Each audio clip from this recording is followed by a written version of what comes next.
All right, we're live. Well, recording live. We're recording live. So, live from Rock Hill, South Carolina, and Stone Mountain, Georgia. And Alabama. Alabama. Yep. Man, you might be the second best thing to come out of Alabama since Forrest Gump. and I-20. Yeah. Forrest Gump's one of my favorite movies. Now, mine too. Are you an LA fella or Lower Alabama? Yeah. Yeah, I'm a LA fella. I live way down in a small town called Atmore, Alabama. Okay. And it's way out. It's way out in the country. I grew up in a small town in middle Georgia that you had to pump sunlight to. I grew up in a cornfield in Ohio, so. Yep, we're all country boys at heart for sure. Yeah. Yeah, middle Georgia. I think that's where my wife went to college. I think they got a little college up there now in a small town up there. I can't, if I'm thinking of the right place, it may be called Middleburg. I can't remember, but I want to say there's a small college up there. Well, they do have Middle Georgia College. It's in Cochran, I think it is. That's it. That's where she went to school at. And I went to Gordon College. I grew up in a little town called Barnesville, which is north and west of, more west than north of Macon. Gotcha. It's kind of west northwest. It's not due west or due north. It's kind of between. So, but Cochran, it's in pretty much the same place, but on the south side of Macon, going towards Savannah. Yep.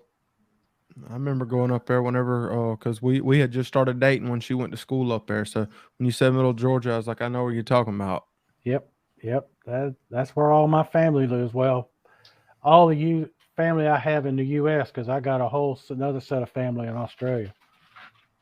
Heard that. Aussies, eh? Yeah, that's my mama's side. So, yep. Kip, I've been following you for a while. You're still a pretty young channel. But boy, has it taken off. Boy, has it ever. And I found you, and I had sent your channel over to these guys early and said, hey, you got to check this dude out. He's got all the qualities that we've been talking about.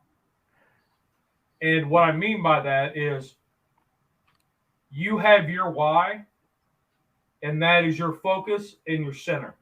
Mm-hmm. And you're not afraid to share yourself.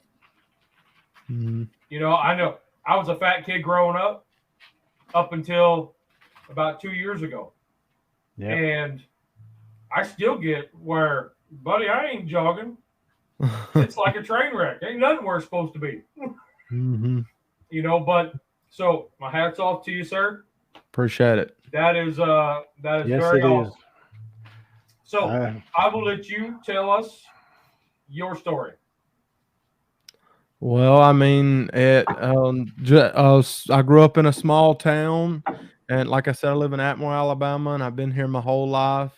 And when I was a teenager, I struggled with a lot of things, including my weight. And then I started trying to be like a wild teen, and I messed around and got into drugs and alcohol and things like that. But eventually I was able to shake those things. But the thing that I couldn't shake was my addiction to food. And so, whenever I quit drinking, I was still relying on cigarettes. And when I quit smoking cigarettes, I was relying on another thing. And it was always passing on to something else that I wasn't going to let go of. I would just take more of the other thing. And then it got to a point that I was right at 500 pounds at the doctor's office. My highest weight was 498 pounds. And you talked about my why. My daughter was born, but rewind a little bit before she was born, my wife and we had struggled to have a kid for like 4 years. And, once God finally blessed us with Abigail, things were going great, but I was still super overweight, super out of shape. And I was thinking like, man, this little girl, what if she grows up and I have a heart attack and she doesn't have a daddy by the time she's 20 years old because I'm just eating myself to death. And so I was thinking about that. And then I tell people all the time that I would be trying to get up with her in her nursery chair at night and lay her down in her crib because we give her bottle and then get ready to lay her down and go to sleep. I couldn't even hardly get up out the chair. It took everything I could do just to get up out of the chair.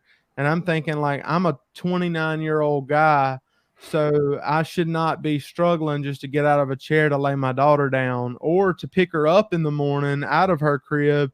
I felt like I was going to break my back. And it was because of all the extra weight that I had and all the inflammation and things like that. And, you know, I had yo-yoed multiple times doing keto, and I've got a lot of respect for keto because if it wasn't for keto, I wouldn't be here today. Probably. I definitely wouldn't have done carnivore if I never found keto, because the only reason I found carnivore was because I was watching Dr. Berry, and Dr. Berry talks about keto a lot too.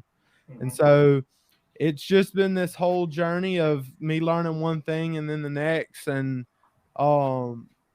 finally I decided I had enough being 500, right at 500 pounds. And I had enough feeling like I was going to die, because I would lay in bed at night sometimes and think, man, you're going to die young. You're going to die young, and not looking forward to the future. And now finally I'm getting to a place where I'm actually looking forward to the future because of the journey that I'm on. And, you know, it's been amazing. Well, you have a remarkable story. There is no doubt about that. I am truly impressed. Yeah, when I first started following you, you were less than 1,000 subs, I want to say. Matter of fact, I think you were less than what I was at the time. And then I started following you, and the next thing I knew, it was like flam, and it skyrocketed. Yeah, I think I found you when you were like 400 subs, and then boom. Yeah, Lee turned both Tom and I on to it. And for those that don't know it, Tom couldn't be here today. He is he's a little under the weather. Hopefully he'll be back to normal real soon and be able to join us again. But he's struggling tonight, so I hope y'all keep him in your prayers for me.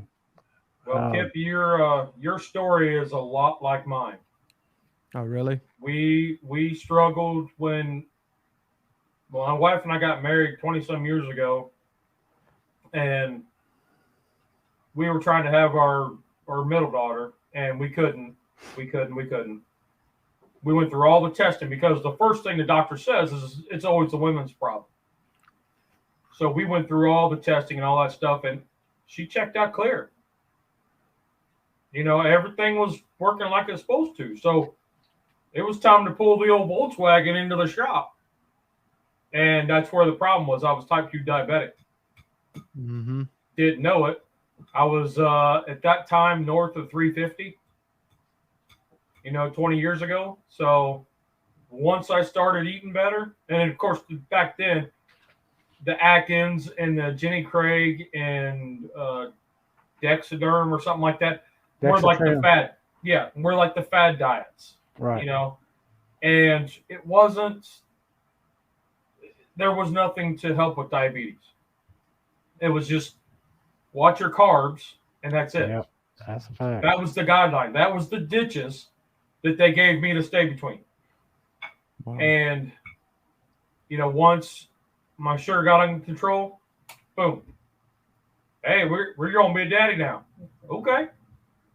So I relate with that and the heavy drinking and all that stuff, and rolling into, because I have an addictive personality, and my wife hates it, but I go from one extreme to the next, and we've been about just shy of 9 years sober after 20 years of bouncing off rock bottom like it was a bobber.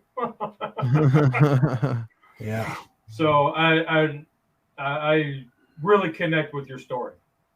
Well, that's awesome, man. And yeah, we've been sober. Well, my wife, she wasn't ever really a big drinker, but I've been sober now for probably 6 or 7 years. I'd have to do the math.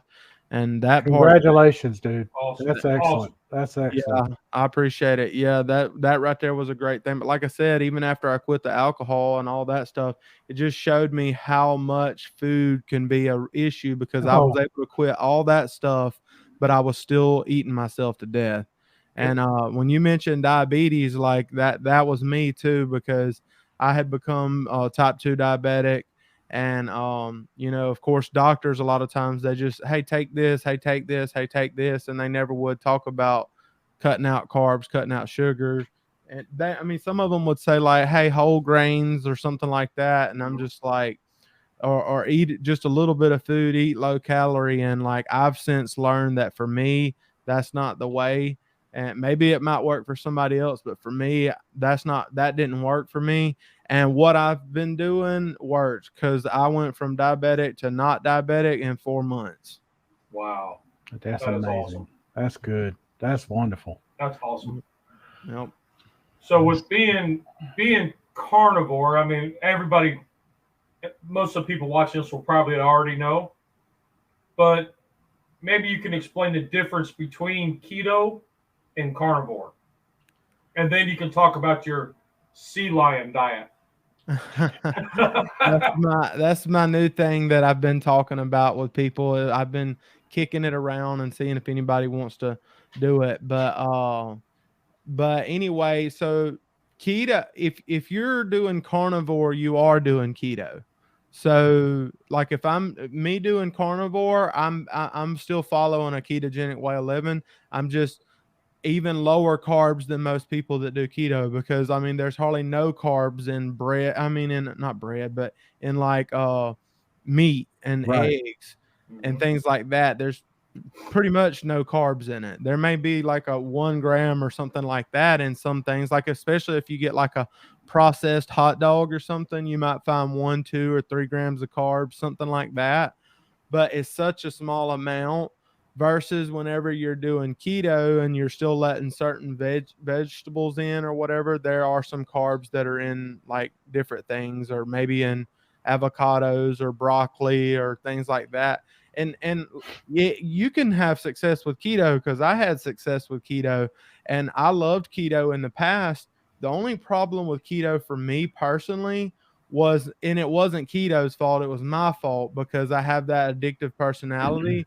And whenever they started making all those keto treats and all the different stuff that they put on the shelves, that stuff got me, man. I ain't even gonna lie.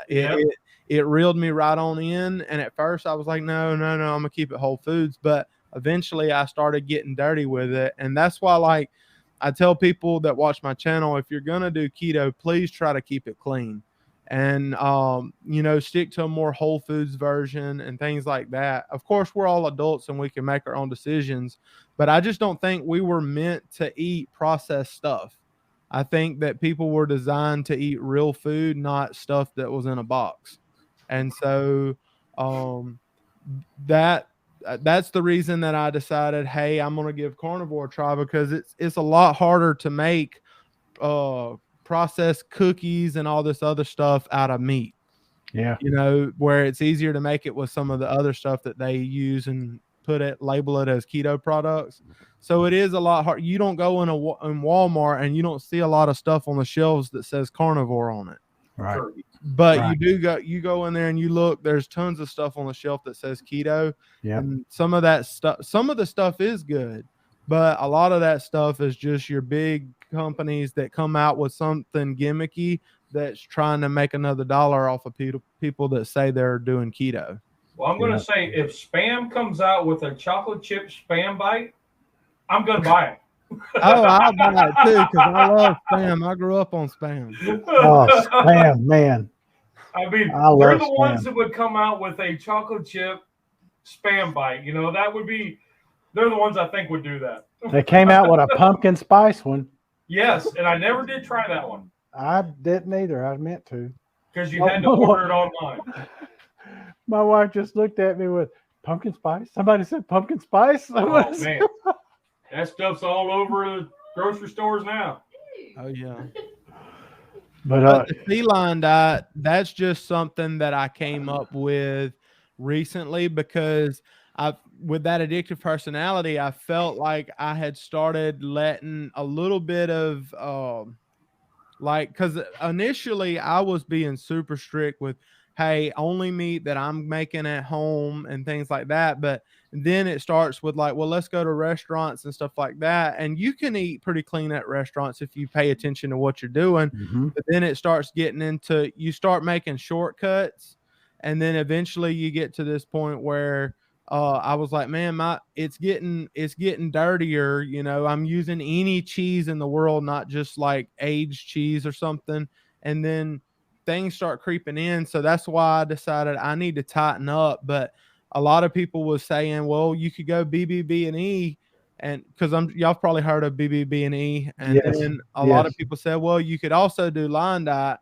And I was like, well, line diet sounds really cool, and that would be a way to clean up everything. But I live on the Gulf Coast, and I love seafood. And I don't think that there's anything wrong with seafood where some people might. I think seafood was put on this planet for a reason. I think people have been fishing for years. And so that's why I was like, well, I'm going to do something and call it the sea line diet, which is basically the line diet, and then you include seafood on it. And so that's what I'm starting. I haven't started it today yet, but I'm starting it for the month of September. And there's multiple people that's watched my channel that have decided that they're going to do it with me for the month of September. Well, that's really cool. Yeah, I think like half of the apostles were fishermen. Yeah. Yeah, I mean, exactly. It was all up in the Bible with them being fishermen and stuff like that. So like, that's why, like, and I have much respect for people that do line diet. That's why it's not an attack on line diet at all. I love people that do the line diet. So it's not an attack on the line diet. It's just, I want to include seafood in my diet as well. And that's a way for me to do line diet, but then make it my own and make it what's sustainable for me. So the lion diet, how is that different than the carnivore? Well, I mean, it is carnivore, but it's being more kind of like how carnivore's more strict, a little bit stricter than keto. Yeah. Line diet is a little bit stricter than carnivore, whereas when you're doing regular carnivore, that means any kind of meat or meat product. Like you could do eggs and chicken and pork and any kind of animal. And you could technically get by with like what is it, the whatever, the kefir milk or whatever, you could do that. You could do heavy cream, things like that. But on line diet, you can't do that stuff. Line diet is basically ruminant animals only, which is like they have like a second chamber in their stomach or something. Like I think cows have that, deer, buffalo, I think maybe elk. There's some other ones out there, but it cuts out things like pork, chicken. It even cuts out fish. So everything else besides, like, mainly beef. 90% of people that do line diet, they eat just beef, and then sometimes they may have an exotic animal. So my version of line diet will include seafood. That's where I was kind of wondering was, where do you buy gazelle? Yeah, I mean, if you live overseas, I guess you could. It just depends on where you're at. But I mean, down here in Alabama, you could get deer meat all you want. Yeah, same here in Georgia and probably in South Carolina too. Yeah, so you could eat deer meat all you want. But the thing is with deer meat, a lot of times it's so lean, you want to add something to it. So like you would want to add like some tallow or something like that. Because if you're just eating deer meat, like you need, like, I believe you need some fat, and it's hard to get enough fat in just eating deer meat. Now, I'm gonna pass on a secret to some people right now that may not know this. If you want to get deer meat, but you don't want to go hunting and you don't have buddies that hunt or something like that, here's how you do it. And it's going to turn out pretty cheap for you too. But you take and you call the Department of Natural Resources, whatever state you're in, and find out and tell them where you're at, and to ask which one of the deer lockers, where they dress and and cut up deer. Processing. Where they do the processing, find out which one do you in my area do y'all use for deer that have been hit by a car or similar, and they'll tell you. You go there, they'll have deer that you can get. I thought you were going to say check them on the side of the road when you see one laying. See how long, see if he's still warm. That we call them Himalayan deer. I found Himalayan right over there. Yep. Right beside the armadillo. Yeah. Hey, we have got them off the side of the road because we actually seen people hit them before, and they said, I don't want them. I'll take it. Been there, done that. Been there, done that. Well, I ain't gonna let it go to waste. Heck no. Heck no. I'm with you. So do you guys remember when the Tiger Burger was all the rage? I don't remember that. I've heard of it, but I don't have a strong memory of it. It was ground beef burger that you just dressed like a cooked hamburger, but it was raw. And it was all the rage. I think it was in California or somewhere. And they were selling it. Maybe it was Colorado. I don't know. Anyway, somewhere not south. They were selling it, and it was raw ground meat that they dressed it as a burger. Crazy. Yeah. Man, I'm with you. You talking about the doing it. Keto it's stricter than the standard American diet, and then you're right that you gave a perfect explanation. Carnivore is even more strict than keto, and it goes from there. So from what I'm understanding of what you say and what I've heard from other people, that the lion diet is pretty much any red meat. Basically, is for all practical purposes, any red meat will work, but you're not going to use anything else. But it would cut out anything processed like Spam or hot dogs or bologna or it probably even ground meat, right?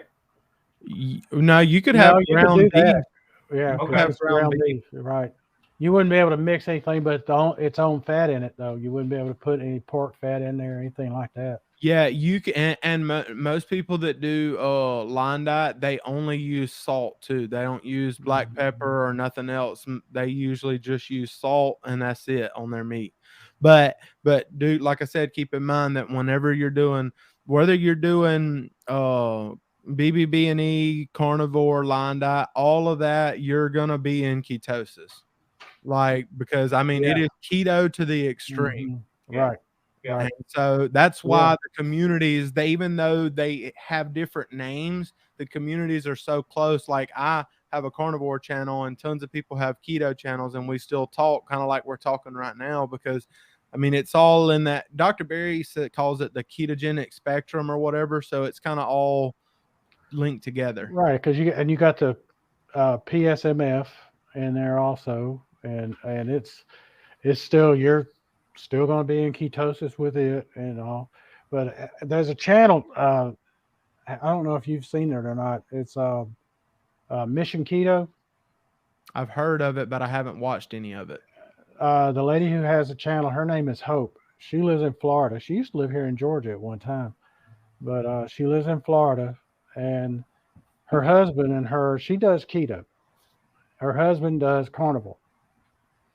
And his name is Andy. He goes by Coach Andy because I want to say he's a football coach. I'm pretty sure he's a football coach. But his story is his amount of loss is about similar to yours. Y'all are in the same range there. He's been doing it for a certain amount of time, and he's lost. He may be over 100 pounds now. Wow. And he can tell it. You just look at him from what he started out at to what he is now, and you're like, wow, Yeah, people that know me in the real world now, like they walk up to me when they see me, especially if they don't see me every day. Like if I see a friend that I haven't seen in like 6 months, They're like, dude, what happened to you? There's people that might think you've had weight loss surgery or think you, I mean, they're just wondering what is going on because like Yep. the last time they seen me, it was like about around 100 pounds difference. And then they, of course, they get freaked out when I say, yeah, I just eat meat. Like when I say that, you should see the look on their face. Well, with keto, when I have told people they'll see me for the first time and I've lost 100 pounds plus, and they'll say, wow. They'll see me after it's been a while, and they'll say, wow, you look great. What'd you do? And I said, well, I lost weight. How much have you lost? And I told them how much. They said, well, how'd you do it? And I started telling them about keto, and they say, oh no, not keto. Yeah. And I'll go, yeah, keto. And they said, well, that's not good for you. And I said, you just said I look great. And then they'll say, well, it's not sustainable. I said, been doing it for over 5 years. When is this unsustainability going to kick in? Yeah, that's a good point. Well, like Kip said the other night, when you're sitting in Krispy Kreme for an hour trying to decide whether you're going to have a donut or 12. Yeah, exactly. I'm with you, brother. I'm with you on that, man. Yeah, Krispy Kreme, that is like the king of donuts, man. And you know, when they got the hot nows on, you're in trouble. Oh boy, yeah. You are, because you can't. They're one to two biters, and they come in a dozen. Yep. Oh yeah. Guess and what? I could down a whole dozen. And nothing flat. Yeah. Nothing. Yeah. And with 1 cup of coffee. Yeah. Oh yeah. And I ain't dunking a dang bit of it in the coffee. I'm dunking them in my mouth. And they fold so nice. Yeah. Yeah. Yeah, I know. But the guy, I know a guy, a friend of mine who went carnivore. He did keto first, and he got all kind of grief from all of our friends about being keto. And they'd say, y'all, you and Mike, y'all aren't acting right. This isn't good. You can't do that. And then he went carnivore, and they're like, oh, okay. Just eating meat. I can get into that. And I'm like, you had a problem with me eating meat and just vegetables that were non-starchy, but you don't have what? Yeah. Yeah. You would think they would be more freaked out that you were just eating meat. Because for me, I've had people be more freaked out about just eating meat than whenever I done keto. A lot of people were okay with keto, but I've noticed that a lot of which there's always going to be people against the low carb community because there's less money to be made than because you're eating more whole foods. Right. So big corporations aren't going to like it. It almost seems like the government don't like it. I don't know if you're supposed to say that on here, but I mean, it just seems like a lot of people don't like it, but the medical community and stuff like that. But it just seems like, what was you going to say? I haven't had a copyright strike in a while, so I think we're good. Okay, good. Yeah. But yeah, I mean, you gotta be careful what you say, Oh yeah, and you're right. The government probably doesn't like it because otherwise, why are they sticking with the standard American diet as a recommendation? Yeah, it's baloney. It is definitely baloney because everything that the doctors told me for years, and there's tons of people that will tell you that they tried the American diet or they tried doing what the doctor said for years, and they still had diabetes, still had high blood pressure, cholesterol, all the different things, and then once they switched to this way of life, whether it be keto, carnivore, or whatever, things started getting better.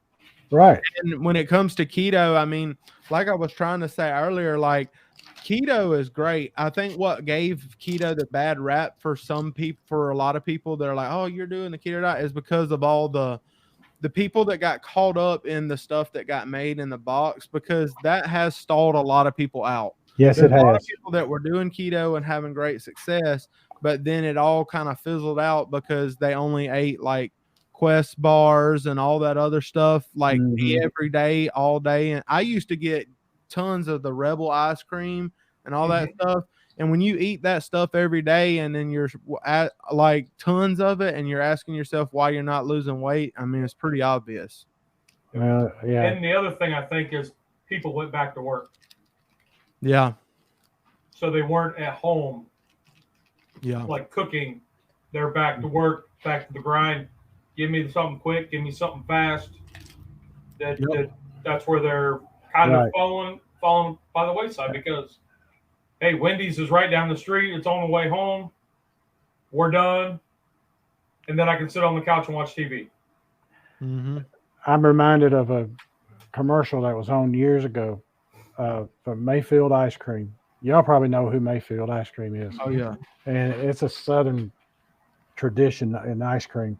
And they had Scotty Mayfield, who owns the company, and he's up there talking, and this guy's saying, and he's talking about low fat. He's got a low fat ice cream, and he says, the guy says, Scotty, is it really low fat? He's the guy who looks at it and said, well, not if you eat the whole thing. Well, we had got something the other day, and it said 1/3 cup is your serving size. Nobody goes by that. Who in the hell only eats 1/3 cup of ice cream? Yeah. Nobody. Nobody. I popped the top on that pint. It's gone. Yes. Yeah. It's gone. Ben and Jerry's, the Rebel comes in that size. Mm-hmm. That's a serving for a fat guy. For Oh me, yeah. that is a serving. Right. But it's got, if you ate the whole thing, it was like 38 grams of sugar or something like that. And I was like, this isn't helping me out at all. No. No. I look at the serving size on some of these things and I'm going, man, I can spill more than that. Mm-hmm. Well, and also for me with the Rebel ice cream, which I love Rebel ice cream. I used to get it all the time. But the thing I noticed is after a while, it made me want the real thing. Yeah.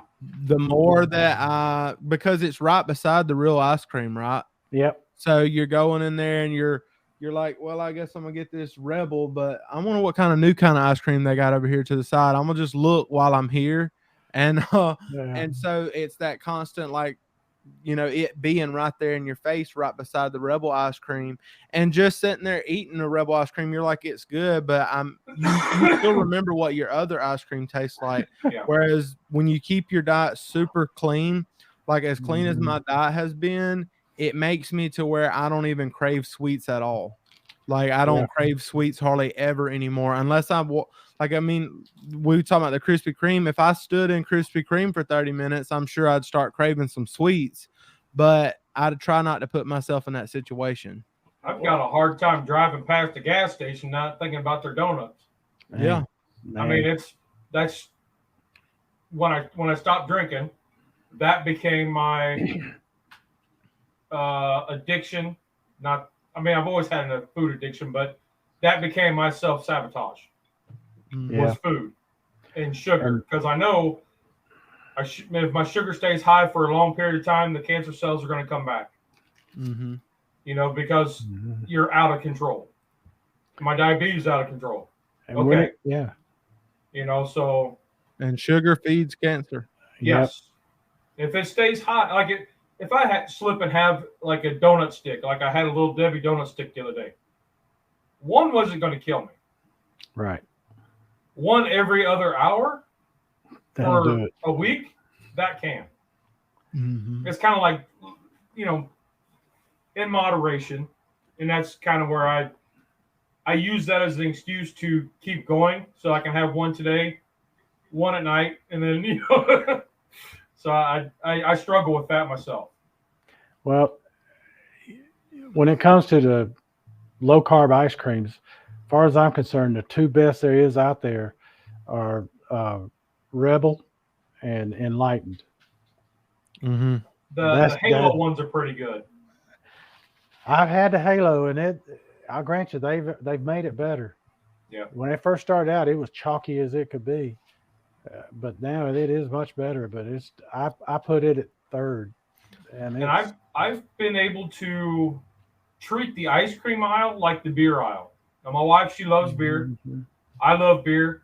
I get the non-alcoholics, and yes, I know they have like a 0.5 or whatever in it, but I can drink 5 or 6 of those and not be on the downward spiral that I'm going to empty the refrigerator or the whole aisle in the store.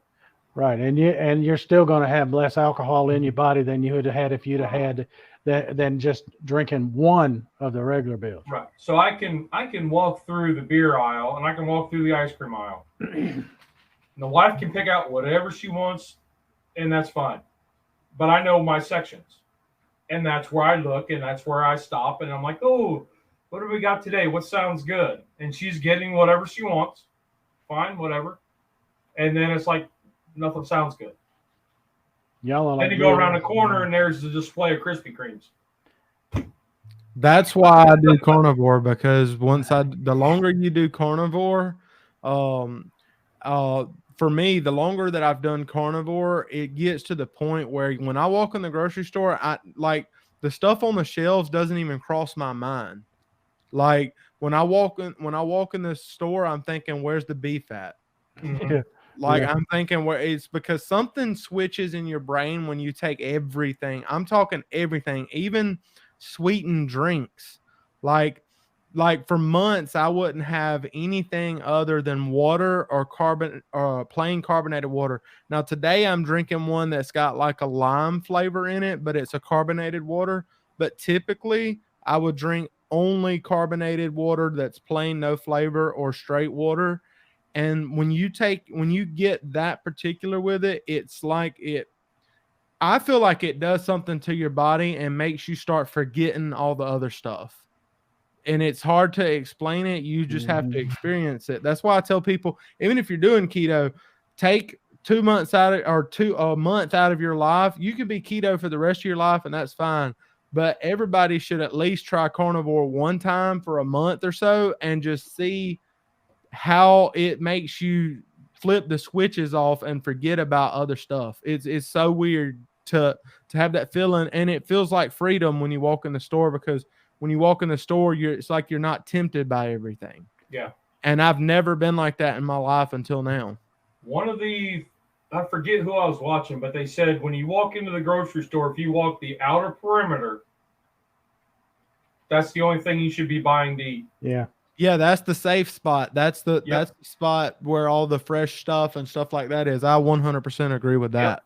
Yep. The only exception I have with that is that you can go down the frozen food aisle for vegetables like broccoli, cauliflower, things like that, because they were frozen fresh. Yeah. Yeah, flash frozen. Yeah. Yeah. Flash frozen vegetables they say they're actually better for you than the fresh ones now, because they were frozen right there on the spot. So apparently they're supposed to be still better for you than the ones that are like front. Right. And I find that's where I gravitate to. I walk in and we start and we go down and we walk the vegetables, the meats. You get into the deli meats and then some of the frozen chicken, that kind of stuff, around to the dairy. Although they got the damn biscuits over by they got them packaged biscuits and stuff right beside the butter and the eggs. But remember, you can't make that biscuits and gravy no more. It has been decreed. If I do real biscuits and gravy, she's fine. If it says keto, forget it. Forget it. How many weeks in a row did you make them? Would they even make something that's called biscuits and gravy and call it keto? I wonder what kind of chemicals they mixed up to make that. Yeah. Well, so the biscuits was mainly almond flour. Gotcha. So it was real gritty. Mm-hmm. And I've made probably about 5 different versions of it, and it's all the same. It's all gritty. But they weren't bad. But when you think of a biscuit, you're thinking like the Pillsbury Doughboy Grands, the bigger. Yeah, you're thinking a good one. Yeah. That are soft and flaky. This isn't it. And see, that would make me want the real thing. Yes, and that's what my wife says. I have a picture of what a biscuit looks like, and this doesn't resemble anything like a biscuit. Once you break it open, it's more cornbreadish than it is biscuity. You know what I'd have done? I'd have took a big old spoonful of gravy and poured it over it and said, "Now what does it look like?" But you can't see it no more. You can't. She couldn't get past the texture of the biscuit. I am Now- actually working on a biscuit right now. Before I got sick, I was working on it, and I think I was close. Where I use protein powder. Yeah. On it, and it doesn't have any nut flours in it. It's protein flour. Protein powder is the main source of that, and I'm working on it, and I have got a recipe that I have pretty much figured out for making Yorkshire puddings, which is basically a British roll that you can use in it and rises up. It's incredible. They're incredible.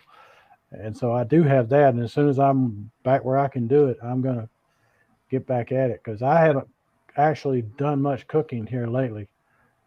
Now, the gravy part of it, I actually like the gravy better than traditional gravy because you just had your fat from your sausage and then heavy whipping cream, and you just reduce the heavy whipping cream. You don't use a thickener at all. You don't put nothing else in it, no flour, nothing else. You don't have to make a roux. It's just, that's it. And as that heavy whipping cream reduces, it thickens up to a wonderful gravy. And then you can add cheese into it, and you got your cheese sauce. Yep. Or mac and cheese. Oh, that has been a gravy game changer for me. Yeah. I'm with you. I prefer that gravy over the one with flour in it any day of the week. And it's so hard to mess up. It really is. So when I just don't walk away while you're doing it. You got to keep stirring it. That's all. But you got to do that same way with regular gravy anyway. Right. It's not like you're doing something new. This one you got a little more elbow room in there where you can stop it as long as your heat's not scorching. Right. So it's temp control. And which is going to lead me into the next thing. How have you found your cast iron cooking? Because your wife she's carnivore or she keto? She's I eat everything nivore. Okay. So she's a regular. Okay. Yeah, she's a regular folk. So how have you found the cooking healthier meals in your cast iron different from regular cooking? Does that make sense? You mean like how do I find ways to still use cast iron? Yeah, that'll work. Like if you're saying that, I mean, you just cook meat. I mean, so I mean, I do some stuff in the Dutch oven. Like I'll take because a lot of people try to use like air fryers and stuff like that. Well, back in the day before there was air fryers and before there was all that stuff, people had Dutch ovens. Yep. Yes. And so you could put stuff in a Dutch oven. Like I'll take chuck roast, which Larry and Cassie, they have a channel called Carnivore Quest. They do it too, but you can take a Dutch oven or you can take like a skillet, a cast iron skillet with a lid, and you can sear like a chuck roast or whatever, and then you can put the lid on there and pop it in the oven and let it go until it's fork tender, and it's amazing. And so there's different things that you can do, and like the best steak you're ever going to eat. Now, let me rephrase that. The best steak you're ever going to eat inside is in a cast iron skillet. I mean, the best steak you're ever going to eat is outside on the grill. Right. But the best steak you're going to eat inside is going to be cooked in a cast iron skillet. So, I mean, the thing is just make sure with anything cast iron, make sure you got it oiled up good whenever you're cooking. You don't want stuff sticking, especially eggs. Eggs will stick quick if you don't have it oiled up when you're cooking them, and have your temps right. But, I mean, you just have to find – you're not going to make as many recipes whenever you're eating this way, because you're not going to make all the different dishes that you see on like People's Magazine or whatever, all these magazines that have these fancy dishes, because you're not eating like they are. You're eating totally different than the way they are, but you just have to learn to be okay with that. And I mean, for the weight I've lost, it's been worth it to miss out on some of those meals that other people are having.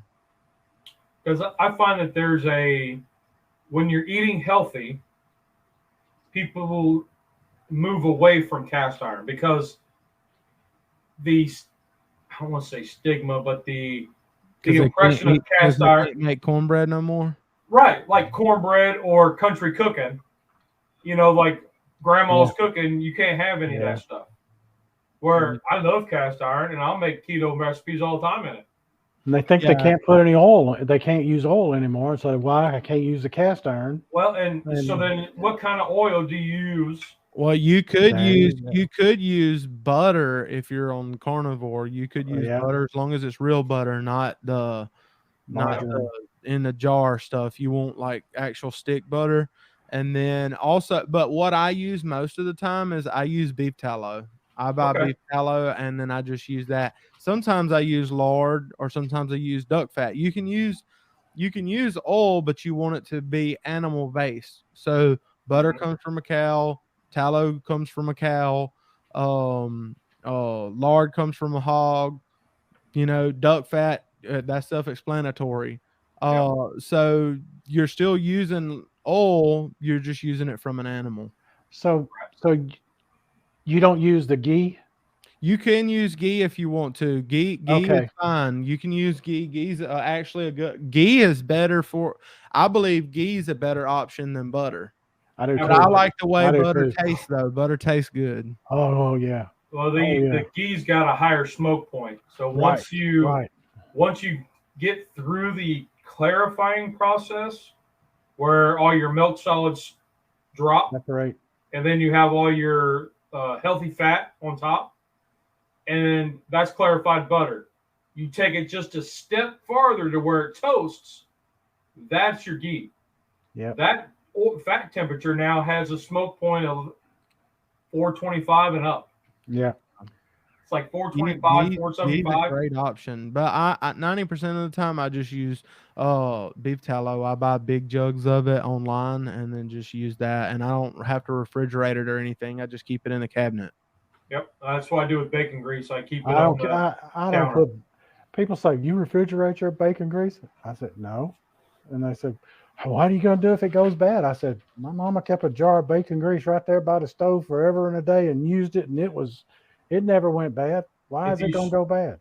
If you take the time to strain out all the particulates, like I run it through a coffee filter while it's hot, that pulls out all the particulates. You won't have anything that will go rancid. Well, see, I eat it too fast for it to go bad. My mama didn't strain a thing. She didn't strain a thing. She poured it right into that little dish and let it do it. And when she needed to cook some eggs, she'd dip out some bacon grease, right into the skillet. And them eggs cooked in that bacon grease is good. Yeah, ain't nothing better. And I went a step farther and froze cubes. I've wanted to do that. Yeah. Oh, it's awesome. It is. So I did a video on how to store bacon grease, and I do that. And I take out my little silicone ice cube tray, and it's about a tablespoon and a quarter of oil that fits in each one, and I freeze it. And then after like the next day or two, I'll come back and I'll put it into a Ziploc bag, put it back in the freezer in the garage. So then when we're doing our shows and I need a tab of butter, let me throw this one bacon grease cube, done. And it just makes it. And then, oh man, if you ever fry egg rolls in bacon grease, yeah, your inner fat kid smiles and is just like, yeah, that's a good one. Bacon makes everything better. Oh, for sure. Man, I tell you, you want to. People say, "Oh, I'm going to dress this up, and I'm going to put this and this and this on it." And I said, "Just put some bacon on it. It's dressed." Yes, put some bacon on it. Yeah, so even before I did keto and carnivore, I always loved bacon. So like people would try to make stuff and they'd be like, "What are we gonna put in it as toppings?" And I'm like, "Add some bacon on there." Bacon is good. Like people be making mac and cheese and they try to make it homemade, different stuff.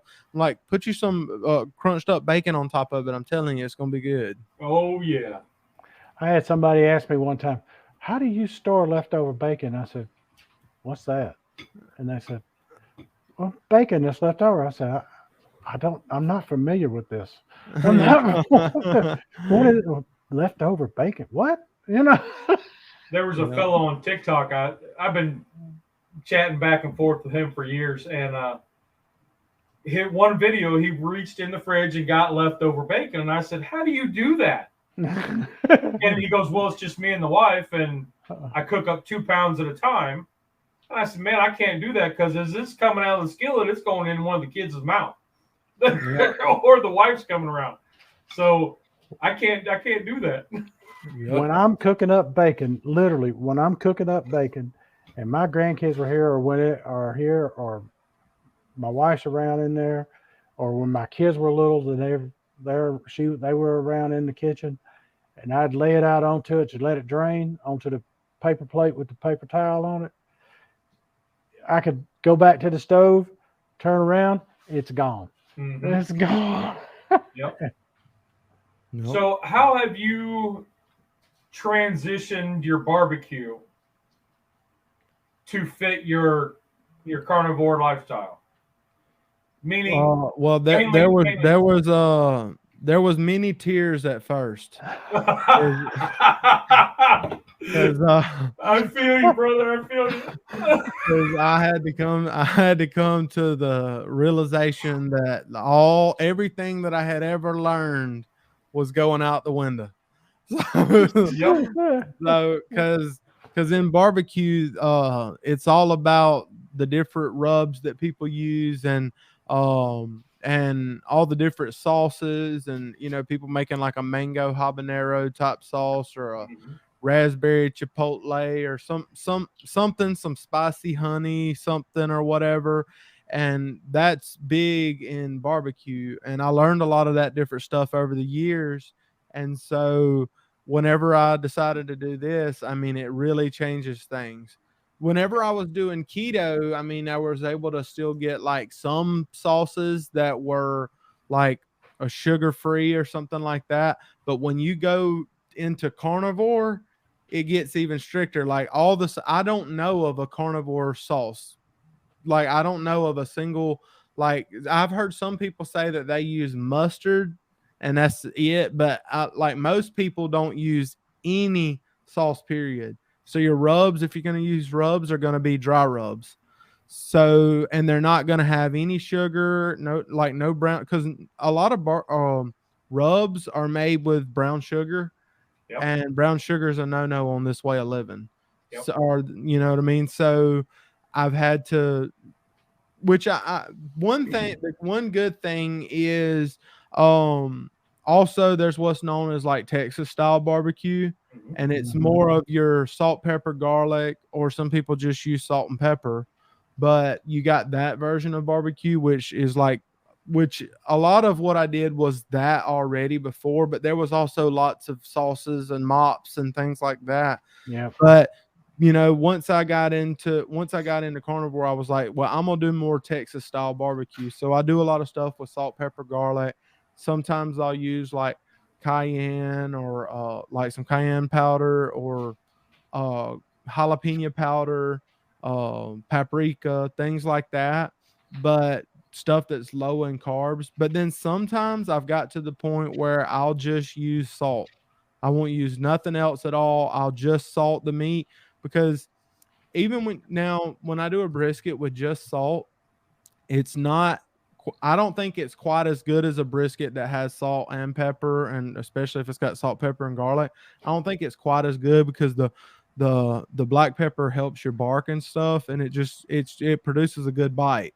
But if you've got a good smoker and you know how to smoke meat, you can take just salt and make incredible barbecue. Better I put my barbecue with just salt up against restaurants. Yeah. And they're using all kind of other stuff probably. Well, yeah, I mean, I've told Tom and we have preached to the barbecue side, telling them, said, you take the sugar out of what you're using, you got keto items in there. Yep. It's that sugar you put in there, and let's face it, do you really need the sugar in it? I can live without it. You can make good rubs with no sugar. Exactly. Yep. And salt, pepper, garlic powder, onion powder, and maybe paprika. That's a heck of a good rub right there. And if you want a little heat, use some cayenne or There you go. or jalapeno powder or Yeah. something like that. And you Right. can make a really good rub with no sugar. But the Exactly. problem is 80% of the store-bought rubs have sugar in them. Yes, they do. That's usually the second or third item on the ingredients list. And sometimes it's the first. Salt is usually first because it's cheaper. Mm-hmm. Yep. And I've taco seasoning. I've been making my own for a while and using it. And then a buddy of mine said, "Look at the stuff at Costco." And I said, "Why?" And he said, "It doesn't have sugar in it, and it's next to no carbs." And I said, "Are you serious?" And it comes in that big old container, that you can't put in the regular cabinet, because it don't fit. And so I said, "All right." So I went in there and I'm looking at it. I'm like, holy crap. I'm like, this is a fine. And I see the price on it. And I said, I can't make it this cheap. Yeah. Myself. So I said, well, I maybe ended up not making it anymore myself and just using this. Yeah, because they got so much in bulk. Places like Costco, they got so much that's getting produced that they can give it to you at a really good price. But I mean, sometimes I still like to make my own. I like to mix up different combinations. But I have got more into the just using salt. And then I've been using recently some Redmond smoked salt. Yeah. And that stuff's been pretty good. But I mean, you got to think like years ago, let's think like, I don't know, 2,000 years ago or something like that. Everybody didn't always just have pantries full of like all these different rubs. They might not even had salt. They might have just had the meat and the fire. Yep. Or if they were lucky, if they had some salt. I don't know if they had black pepper or something, but they probably didn't have cayenne and all this other stuff that we're so accustomed to in the times that we're living in. But they made it fine. So I get the people that have like got to the point where they just have salt. And I'm not fully there because I still do salt, pepper, garlic, and stuff like that. But sometimes I do I'm like, because I like to experiment. So sometimes I'll be like, I'm going to make 2 small cuts of meat, and one of them I'm going to season it. And then the other one I'm going to just do salt and then kind of eat a little bit on both. And it's actually pretty good with just salt. Now, I like to, I'll not on brisket, but on pulled pork every now and again, and ribs mainly. I'll put a thin layer of regular sauce on there. I mean, just enough to wet it. And that's all the sauce I put on. I do maybe Texas style mostly, salt, pepper, garlic. Yeah, and I love that. And then when I have people over, they're like, "Oh, we want saucy," and I'm like, "Well, this is the sausage you're getting. About 2 tablespoons over the whole rack." Yeah, when I have people over, I just cook extra racks. Have you ever had the Sweet Baby Ray's sugar-free leaf? I have not. I'm amazed. It tastes wonderful. And G Hughes is wonderful also. I had a problem with G Hughes when his first come out because I don't like Splenda.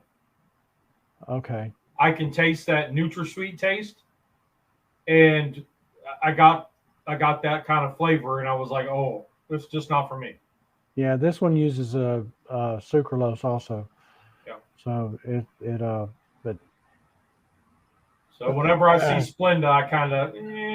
Well, it's the liquid form. It's not the crystallized form of it, and right. But because the crystallized form of it has maltitol in it, and you've got 2 kinds of maltitol. One is it is bad for you. The other one's actually good for you. It can spike your blood sugar, and it can cause you to have bubble guts, as I call it. Mm-hmm. And then the other is one that'll actually balance out your gut biome and help it. It doesn't spike your blood sugar. And that's, you got to know which one you're getting. And most of the time, unless you call them and ask them, you don't know. Right. It's like one of the protein powders I use, it's called Devotion. And it has maltitol in some of the products. And I called and I said, well, I'm scared about that. And they said, I understand that. We got a solution for you. We don't use the bad kind of maltitol. I said, oh, you're using the good kind. And they said, absolutely. And I said, that's good to know. That's good to know. So it's what digestive, pre-digestive, I forget what they call it. It's a certain kind of term they use for the maltitol that's the good kind for you. And it can actually help your gut health. And it won't spike your blood sugar at all. I say it won't. You may have the rare person somewhere that it might spike it, but it doesn't spike my wife's, whereas the other maltitol does. So it's one of those things you got to try it for yourself. Yep. A lot of the if I'm using any kind of sweetener or sugar substitute, I go with coconut sugar, and it's not keto, and it's not. I mean, it's more paleo, but that's how it's a natural form of sugar, though. Yep, and it doesn't spike your blood sugar. Right. And it tastes good. Right.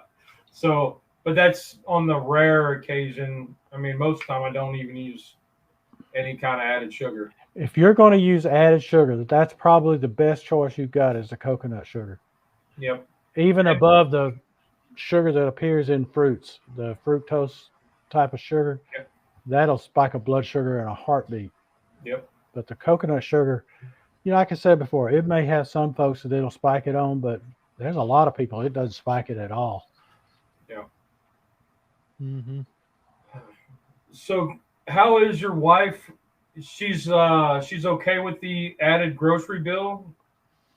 Carnivore. I mean, I don't even really know if it's added, because whenever you do carnivore, like, you tend to eat out less, and the money that I spent eating out like kind of counteracts it, because the money I used to spend all kind of money eating out, going out to, because I mean there's some restaurants that whip up some stuff, Mm-hmm. So we used to spend a lot of money going out to eat. So I do that less, and then naturally I started eating less meals in a day. Like, I don't do OMAD, but I normally do 2 meals in a day, and so like that first meal, it might cost, I don't know, $3, $4 or something for the first meal, because at my work they make like fresh like hamburger meat if you want it, or different things like that, and it normally costs for the employees like $3 or $4 a day.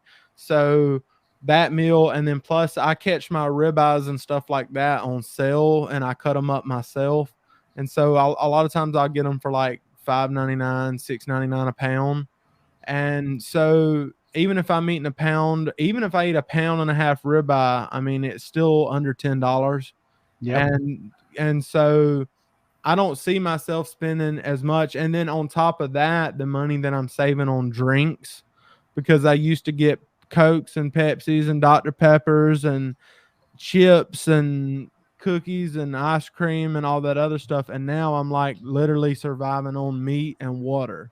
Yep. Okay. And so whenever you cut out all the extra stuff that I was having, you cut out the restaurants. That's not saying we never go out to eat. I do go out to eat sometimes, but when I do go, I just try to get options that are meat. Now, when I go out to eat, it can cost a little bit more, because usually I'm getting a steak or something like that. Mm-hmm. And so, or I'm going to get like some wings or something, and they're not the cheapest thing there. But to me, it's worth it to spend that money and invest in my health in that situation. Very, very good. Because I think a lot of times you hear carnivore, you only eat meat, you only eat steak. That's the first thing is your cha-ching, cha-ching, cha-ching. Yesterday we did an egg challenge, which was crazy, and we tried to eat 24 eggs each. I didn't make it through it. I was able to eat 18 eggs, and for the 24 eggs was $3. Yeah. And so, I mean, it wasn't, and normally I wouldn't eat that many eggs, but you can eat all the eggs you want on eating this way. And hamburger meat's not expensive. If you eat nothing but ribeyes, it can be. Where the ribeyes get expensive is if you're cutting them, if you're not cutting them yourself, and you're not catching, if you're not checking for sales. Like if you're just walking in the store and you're just grabbing the prettiest ribeyes and you just spending $17 a pound or whatever, or sometimes even more than that, then yeah, I mean, that can be expensive. But you got to learn how to shop deals and stuff like that and catch stuff when it's on sale. Yeah. Yep, I agree. I go to Kroger, and they have a little section where they put the meat that's about to expire. The reduced. And it's the best you'll get it half price and lower a lot of times. And I'm telling you, that's where I buy all of my ground beef and all of my steaks and all of this, and pork chops, same. You know, if you don't want it right then, freeze it. Exactly. Absolutely. Yeah. People say, but it's almost expired. I said, put it in the freezer and you got it all good then. A vacuum sealer is make sure when you thaw it out, you're ready to cook it. Exactly. A vacuum sealer is incredible. I highly recommend those for any kind of diet. And I do those too. Like I'll smoke brisket. You can smoke brisket and then vacuum seal it and meal prep. Like things like that is perfect for this way of eating on the carnivore diet. Like I'll do pork butts, and then I can eat on that for like 4 or 5 days, just eating on a pork butt. And then I'll cook brisket. And brisket, yes, it's a lot of money at once, but if you think about how many meals you can get out of it, it's really not that expensive. Yep. And now it can be like if you're feeding a ton of people, but if you're just feeding 1 or 2 people, y'all can eat a bunch of meals off of one brisket. Yep. So, I mean, and you can vacuum seal your leftovers like you were talking about. And so the vacuum sealers is a great thing to get. I recommend those to everybody. And chickens usually, you can buy a whole chicken for about $6, $7. Yeah, and I buy leg quarters all the time. Sometimes I get them on sale. Sometimes I get leg quarters on sale, 10-pound packs for like 48 or 56 cents or something like that a pound. So it's like cheap. $5 for 10 pounds of chicken. Yeah. And then you got stuff to make chicken stock with. Yeah. Afterwards. And I smoke the leg quarters. I'll smoke leg quarters and take leg quarters to work all week. Nice. A lot of people, I guess, there's some people's too bougie, and they're scared. They don't know what leftovers are. But I grew up in Alabama, and we love leftovers. We eat leftovers in this house. Yep. We learned, and I've taught the kids how to transform leftovers into something good. Oh, you see my videos, Lee, where I do that. I'll make this time I'll make it as a roast, and the next time it'll be something else. It won't be the same type of meal again, unless that's what my wife wants, or it's what we both want, or something. You said it right. What she wants. Exactly. I'll turn the leftover roast into stroganoff. Yeah. Yep. Hold on just a second, y'all. Here's the why. I was wondering if she was going to come in. There she is. Hi. Say hi. You want to blow him a kiss? Mwah. Mwah. She had to come tell me bye because she's fixing to go play at her grandparents' house. Oh. You going to play? Yeah. Kisses. Mwah. Love you. Y'all have fun. She's going to have fun at her grandparents' house and go play. I just love it when you have her in the videos and you're like, she's on the walk with me. Yeah, she's something else. She loves to go in the stroller and go for walks with us. We've tried letting her just walk with us, not in the stroller, and she wants to constantly pick up rocks and everything. That was my son. That was my son. He was that way. You couldn't keep him in the stroller. So Kip, what is you say you generally do 2 meals a day, not really OMAD, but 2 meals. So what is he's got a corral of youngin'. He's got a corral of youngin'. Yep. I remember those days. I do too. But so you do basically 2 meals a day. So what is a typical day of eating for you? A typical day of eating is I skip breakfast and I normally eat around probably about 12 or 12:30, so lunchtime, Mm-hmm. and then I'll normally eat probably about 6 o'clock in the evening for supper. And usually when I eat lunch ends up being smaller than my supper.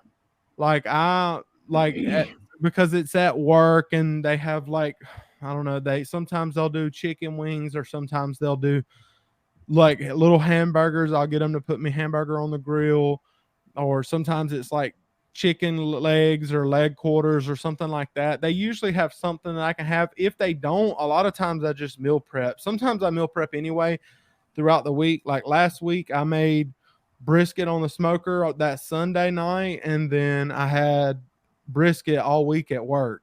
And then so I do stuff like that, but then at supper time, that's whenever I eat like a king. So I'll get me like a 1.5 pound ribeye, or I'll make a big chuck roast, or something like that. Or if I got leftover brisket, I'll eat that here. Just because I ate it for lunch don't mean I can't eat it for supper. So sometimes I'll eat the same thing for lunch. For supper, I'll just eat usually it ends up being a little bit bigger portion for supper.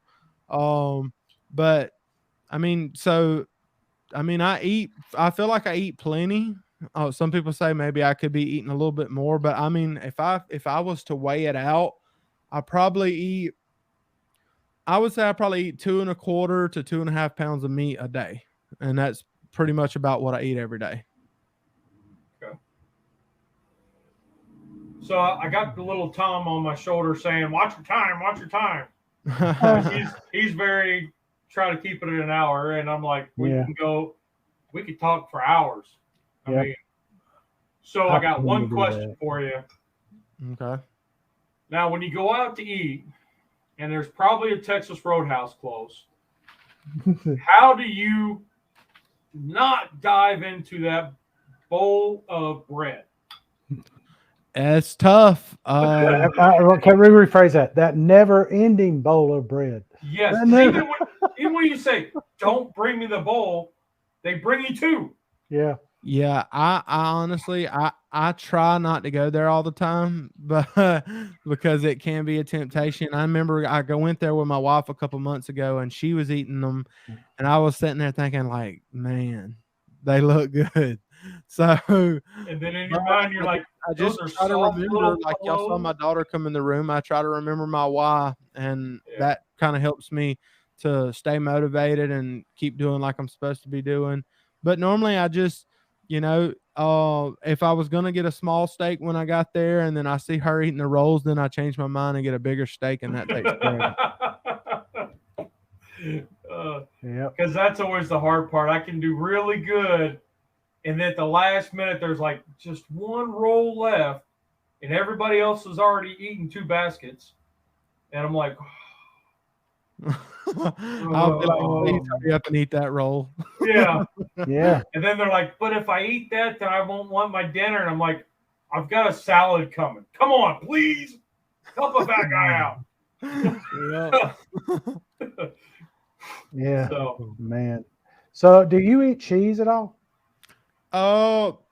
Whenever I cut cheese out altogether, my weight drops better. When I feel like cheese definitely stalls me out.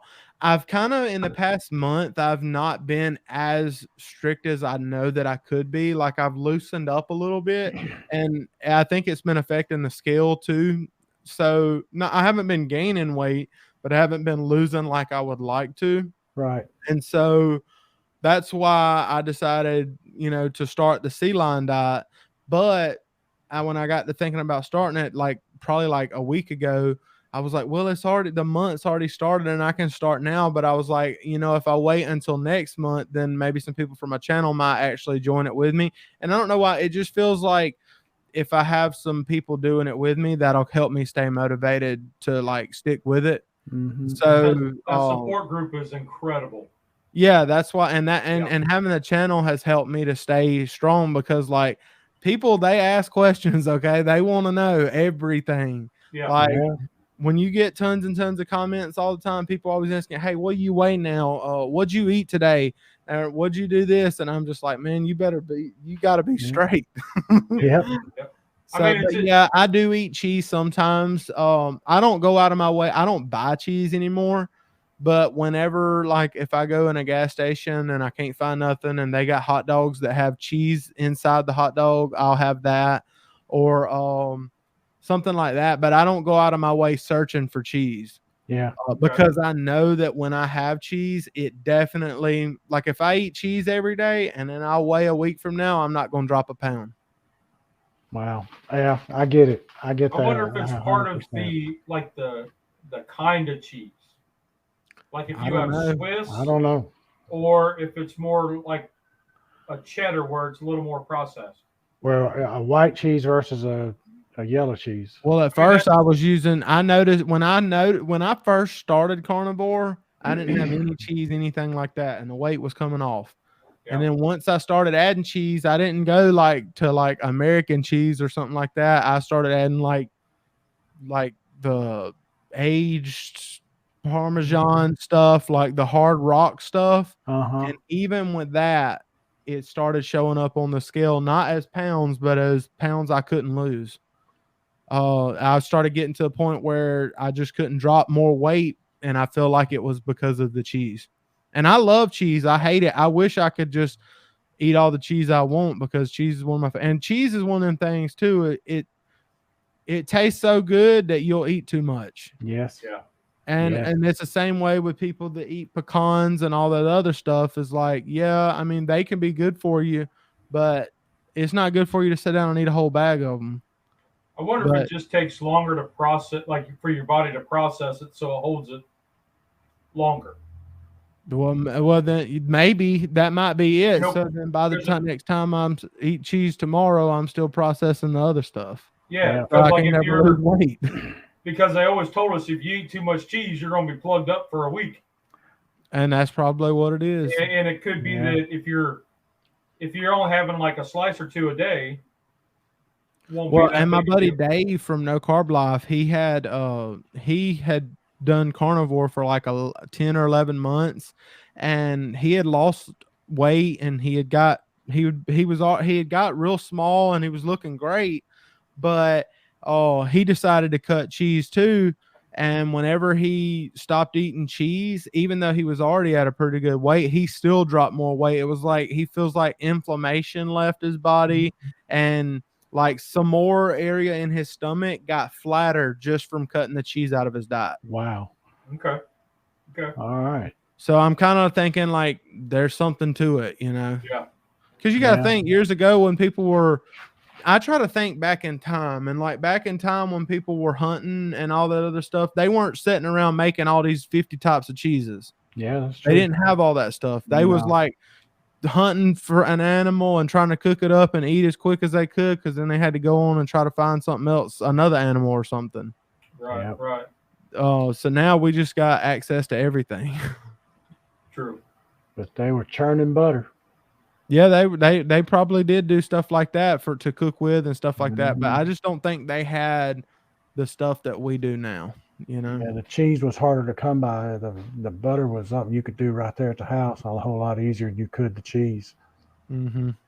And Lewis and Clark used to carry a cast iron pot. Yeah. Yep. They used to love it when they would get something fatty like deer or any kind of game. Bear, just so they could have the grease to oil or season their pots. Yeah. Makes sense. Yeah, for sure. That I mean, whenever you harvest an animal or whatever, you shouldn't have to worry about having grease or fat or anything like that to cook it with. You should be set. Mm-hmm. Mm-hmm. Yeah. That's why pork rinds, I love them because they cook in their own fat. Oh, I love pork rinds. Somebody said, "What do you mean they cook in their own fat?" I said, "You throw it in the pot and you just let it start stirring it. It ain't got nothing else in there but it." Yep. Yeah, and when I get them, I try to get the unflavored ones because like I try to watch all the other different stuff that like dextrose. Yeah. They'll put that dextrose in there in a heartbeat on those. Mm-hmm. And I'm like, why do you even need to do that? Because pork rinds are good already. Exactly. Yep. Just give me the real thing. We did a comparison video with chicken wings, and I had an Old Bay crab cake seasoning packet, and then I made my own Old Bay with just Old Bay and pork rinds crunched up, and the kids actually chose the keto version, the pork rind version, over the regular. Really? It's crazy. Yeah. And they were like, "Can you make these again?" Like 3 days later, I was like, "Okay, yeah." Well, it's like at Thanksgiving. I make loaded cauliflower mash, Mm-hmm. and I make a big pan of it. And when we're done, it is scraped clean. There ain't nothing. It's the only one that is completely empty. Is that like a family recipe, or is that one that you put out there for people to try? It's one that I just kind of did my own. I don't know if I've done a video on how to do it. I need to do one. Yeah, because I'd like to see that video, because that could be, because like I've always like I like even Dr. Berry always talks about like if you're gonna cheat on like the next step. He says like if you're line diet and you're gonna cheat with carnivore. If you're carnivore and you're gonna cheat with something keto. Right. So like if I was gonna have like a day where I felt like I was splurging, it would be like, because a while back I ate some cabbage and I felt like I'd done a big thing. I had cabbage and I was like, whoa. and then I ate and then like a couple days after that I had mushrooms, and I was picking with people on my channel saying that they were going to take my carnivore card away from me since I ate mushrooms and cabbage, but so far they hadn't kicked me off there yet. Wow, that's funny. Yeah. So like if that's a good recipe, that could be something that like I could try. Like if I'm like, I want to do something different, but not go off the rails and eat Little Debbie's. Yeah. I'm not allowed. I'm gonna do one on there because I use frozen cauliflower to make it with. Well, yeah, if you make it, in case I don't see the thing, in case I don't see the video, you email me and let me know you did it. I'll do it. Yep. I'll do it. Yep. Mike, we should do a collab. I agree. Let's do a hashtag something or other. Let's work on what the something or other will be. Call it mashed collie or something. Yeah. We'll work that up. Yeah. That could be interesting. Yeah, that'd be something. I mean, we could invite in. We got folks that do something that I would eat every day for me, but it'd be something that like on occasions, like maybe once a month or something like that. Whenever I want to let my hair down a little bit, I'd eat something like that. Now, being a barbecue guy, and being a cast iron guy, and being a lover of food, because I'm with you on this. Mm-hmm. How easy was it to give up taters? It was real easy for me. It was hard for about 4 or 5 days. Okay. And then after that, it wasn't really that hard anymore, because it's like stuff starts switching off. And I noticed like I just started craving meat, and part of it was I started craving the way that I felt. Like the way that I started feeling like was like I've never felt like that before. So I was like, dude, I need to keep doing this. And then eventually, like it got to the point like a few weeks in where I could just, people could pass by me and they're eating whatever, and I'm just like not thinking about it. And now I see food differently. Like, so whenever people are having all this different stuff or whatever, a lot of times I'll be sitting there and I'm just looking at it and I'm like, they're thinking that tastes good, but I'm sitting here thinking that that's destroying their body. So like, it's like you get a different interpretation of it by doing this. Yep. Yeah. So my wife, she's still doing. She's trying to figure out what's wrong with her gut right now. So she's doing a lot of bland stuff. and taters has no effect on her, so she can eat taters. And I'm like, I don't want one. I don't want anything to do with the tater. I don't want to slice it. I don't want to fry it. I don't want to, I don't want anything to do with it. And I don't miss it like I thought I would. Yeah. You would think, oh, I got to have my steak and taters. Well, one day I was at, I forget where I was at, but I was with my wife and she stopped by McDonald's and I love their French fries. Okay. She, I had to ride all the way home smelling them in the car. And I'm going to tell you, it had been months since I had already been on carnivore. But that day, if any day would have been the day I would have slipped, I come close that day. Well, but just smelling them, it smelled up the whole car. You got the window rolled down? I remember that smell took me back. It took me back to all the times I've ever ate them. Before keto, I would buy an extra large fry. Whatever the order was, I added one large fry to it. Yep. That was the travel fry. Yep. That was the one that got eaten on the way back to wherever I was going with the food. See, I ordered an extra sweet tea too. Yeah. Gotta have a travel tea. I can see you driving down the road with your head out the window. But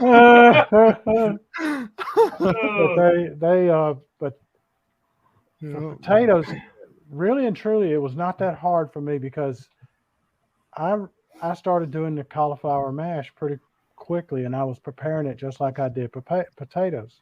Mm-hmm. And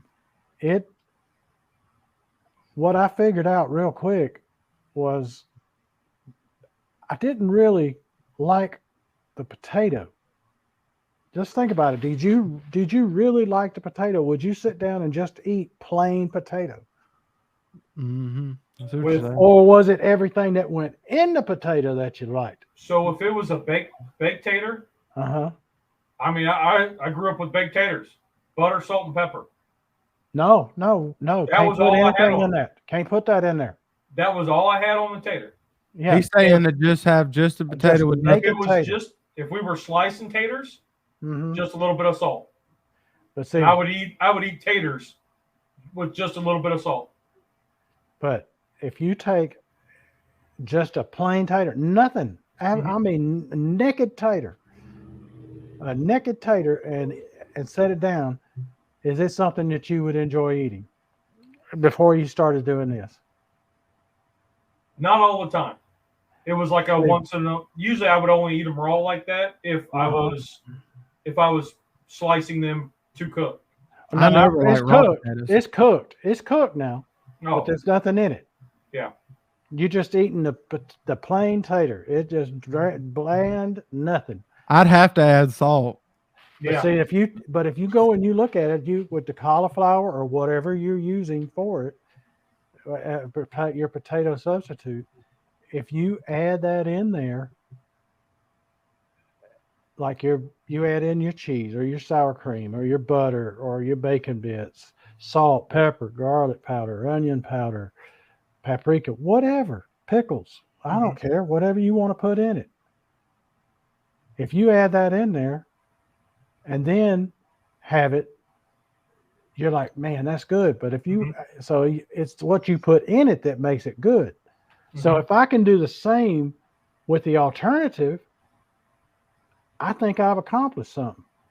Yeah. And I have learned how to do that. I've learned that I can make it to where it fulfills my need. And like, it probably ain't better than taters, but it does the job enough. Right. It does the job. Just don't label it taters. Or hey, faux taters. I'll accept that.